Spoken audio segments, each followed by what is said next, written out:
que é ter uma postura sustentável? É o equilíbrio entre as relações econômicas, as relações com o meio ambiente e o seu bem-estar pessoal e social. Pensando no meio ambiente, nós podemos trazer aqui a discussão dos 5 R's. Eu gosto muito dessa forma de pensar, que me facilita no dia a dia de um jeito muito fácil. Quando eu tô na dúvida se eu devo comprar, fazer, como fazer, eu já penso no primeiro R. Repensar, isso é realmente necessário? Eu preciso de fato disso? Principalmente na cerâmica. A gente tem 1 milhão de ideias e quer fazer muitas coisas e acha que precisa de muitos materiais. É realmente necessário isso? É muito comum eu ver, principalmente nos iniciantes, que querem comprar muitas ferramentas, muitos equipamentos e acham que é isso que vai fazer a peça ficar boa. Não é. O que vai fazer a peça ficar boa é você usar as suas mãos e aprender a modelar. Reduzir. Reduzir a quantidade de ferramentas que você quer comprar. Reduzir a quantidade de esmalte que você quer comprar, o que você quer fazer. Reduzir a quantidade de argila que você quer experimentar. Porque a gente compra um monte de coisa que é novidade e depois fica com aquele monte de pedacinho de argila sobrando e não sabe o que fazer com aquela argila seca e dura. Reduzir a quantidade de água que você usa no seu dia a dia. Seja você não fazer uma queima com meia carga. Espere o forno encher para você não gastar energia para queimar só metade do forno. Tudo que te faz reduzir aquilo que você consome vai diminuir as pegadas que você deixa na natureza. Reutilizar o mesmo móvel, o mesmo local, o mesmo espaço do seu ateliê pode ser utilizado para mais de uma coisa. Uma ferramenta que não serve mais para uma finalidade pode ser usada para outra. Você talvez não precise comprar outra ferramenta.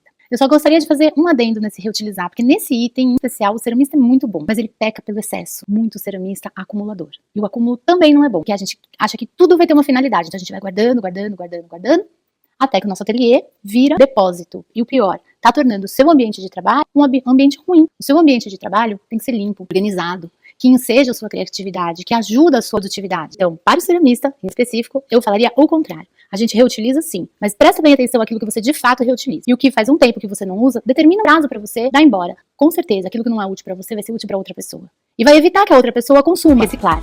Pois é, o reciclar é o quarto. A gente sempre fala assim, vamos reciclar argila, vamos reciclar esmalte, mas ele vem depois de todos esses. Quando você realmente pensou naquilo que você precisava, reduziu o seu consumo, quando você reaproveitou tudo que dava para reaproveitar, aí você recicla. Por último, mas não menos importante, você vai recusar. Recusar tudo aquilo que você não precisa. Recusar tudo aquilo que tá em excesso na tua vida. Recusar mesmo. Até fórmula eu tô recusando. Outro dia eu escutei uma ceramista falar assim, eu não quero mais fórmula de terra sigilada porque a minha já tá boa. É isso mesmo, ela tá certíssima. Também não quero fórmula nova de esmalte, porque os que eu tenho já estão suficientes. Por quê? Porque eu tenho que respeitar também a minha saúde física e mental. Eu tenho que respeitar os meus limites. E se cada vez eu quiser mais fórmulas, mais experiências, mais técnicas, mais material, eu tô desgastando. Desgastando o meio ambiente, desgastando o meu corpo, desgastando a minha mente com coisas que são, nesse momento, desnecessárias. Pensa o que é realmente necessário na tua vida de ceramista, que ferramenta é realmente necessária, que argila é realmente necessária, que equipamento é realmente necessário, e trabalha com o mínimo.